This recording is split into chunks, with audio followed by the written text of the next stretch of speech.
Surprise পেতে কার না ভালো লাগে। আর আমরা মেয়েরা সারপ্রাইজ পেতে একটু বেশিই ভালোবাসি, তাই না? বাট আমার ক্ষেত্রে ব্যাপারগুলো সবসময় একটু উল্টা। আমি আমার লাইফে আমার প্রিয় মানুষের কাছ থেকে যতবার না সারপ্রাইজ পেয়েছি, তার থেকে আমি অনেক বেশিবার তাকে সারপ্রাইজ দিয়েছি। আর এটা করতে সবসময় আমার অনেক বেশি ভালো লাগে। আসসালামু আলাইকুম এভরিওয়ান, আশা করছি সবাই ভালো আছেন। আমার স্পেশাল দিনের একটি স্পেশাল ব্লগে সবাইকে ওয়েলকাম করছি। অ্যানিভার্সারি ঠিক আগের রাতে আমি নিজের হাতে আমার প্রিয় মানুষটার জন্য পায়েস রান্না করেছিলাম। আর ঠিক রাত 12টার সময় আমি নিজ হাতে পায়েস খাইয়ে তাকে উইশ করেছিলাম। এটা আবার পরের দিনের কিছু ক্লিপ। অ্যানিভার্সারি দিন সকালে আমার একটা পার্সেল এসেছিল।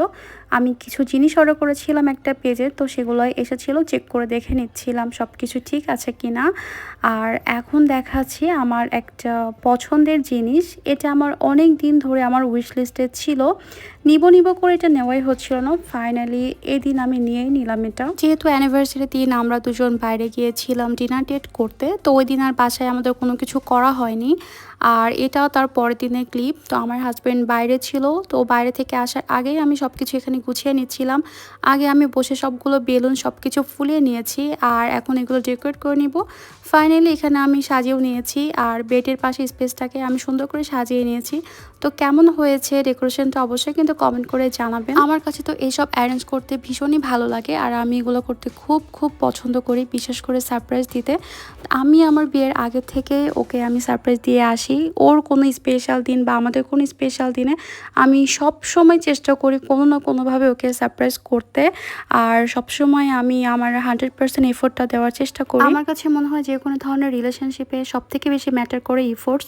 আর তুমি একটা রিলেশনশিপে কতটুকু এফোর্টস দিচ্ছ, আমার কাছে মনে হয় দুজনই এফোর্টসটাই সমান থাকা উচিত। যেমন আমি এগুলো করতে অনেক বেশি ভালোবাসি। আমি যখনই কোনো সুযোগ পাই ওর জন্য কিছু না কিছু করার চেষ্টা করি। আর আমার হাজব্যান্ড মানুষটা এমন যে ওর জন্য অনেক বড় কিছু করা লাগবে না, ও অনেক অল্পতেই খুশি হয়ে যায়। যেমন আমি যদি ওর জন্য কোনো স্পেশাল কিছু রান্নাও করি, ও তাতেও অনেক বেশি খুশি হয়ে যায়। ও বাইরে থেকে আসার পর ওর জন্য যদি আমি এক গ্লাস শরবত করে দিই নিজে থেকে, তাতেও কিন্তু অনেক বেশি খুশি হয়ে যায়। বাট আমি মাঝে মধ্যেই চেষ্টা করি ওর জন্য সাজিয়ে গুছিয়ে কিছু করার বা ওকে একটু হ্যাপি করার, যাতে ও খুশি হয়। বাট আমার হাজব্যান্ড কিন্তু আমাকে এইভাবে সারপ্রাইজ করতে পারবে না, বা ও চাইলেও কিন্তু এভাবে করতে পারে না। বাট ও কিন্তু আমাকে অন্যভাবে হ্যাপি করার চেষ্টা করে। আমি যেটা চাই বা আমার শখগুলো পূরণ করা, তাতে কিন্তু আমি অনেক বেশি খুশি হই। তো আমার কাছে মনে হয় সংসার জীবন এভাবেই চলা উচিত, যে যেভাবে পারবে তার মতো করে এফোর্টস দেওয়া উচিত। বাট ম্যাটার করে এফোর্টস, যে তুমি কতটুকু এফোর্ট দিচ্ছ বা তোমার পার্টনারকে তুমি কতটুকু হ্যাপি করতে পারছো।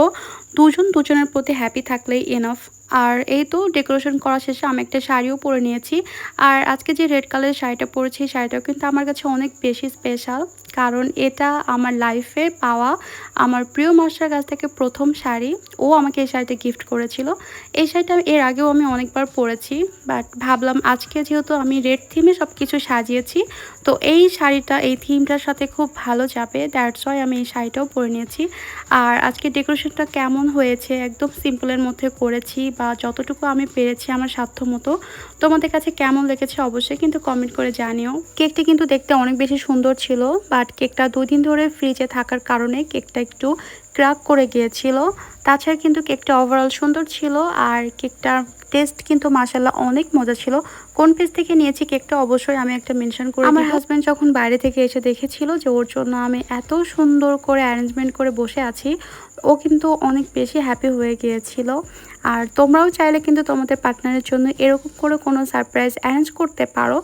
অনেক মেয়েই আছে কিন্তু যারা কিনা পার্টনার আমাদেরকে সারপ্রাইজ দিবে এই আশায় বসে থাকে, বাট নিজেরা কিন্তু কিছুই করে না। বাট তোমাদেরও উচিত তোমাদের হাজব্যান্ডকে বা তোমাদের প্রিয় মানুষকে কিছু একটা করে চমকে দেওয়া বা হ্যাপি করা। দেখবা ওরা অনেক বেশি খুশি হয়ে যাবে, নেক্সট টাইম তোমার জন্য কিছু করার চেষ্টা করবে। দেন আমরা দুজন মিলে কেকটা কাট করে নিলাম। আর এই সময় কিন্তু আমার শাশুড়ি মা আমাদেরকে ভিডিও করে দিচ্ছিল, দ্যাটস ওয়াই আমরা দুজনে একটু শাই ফিল করছিলাম।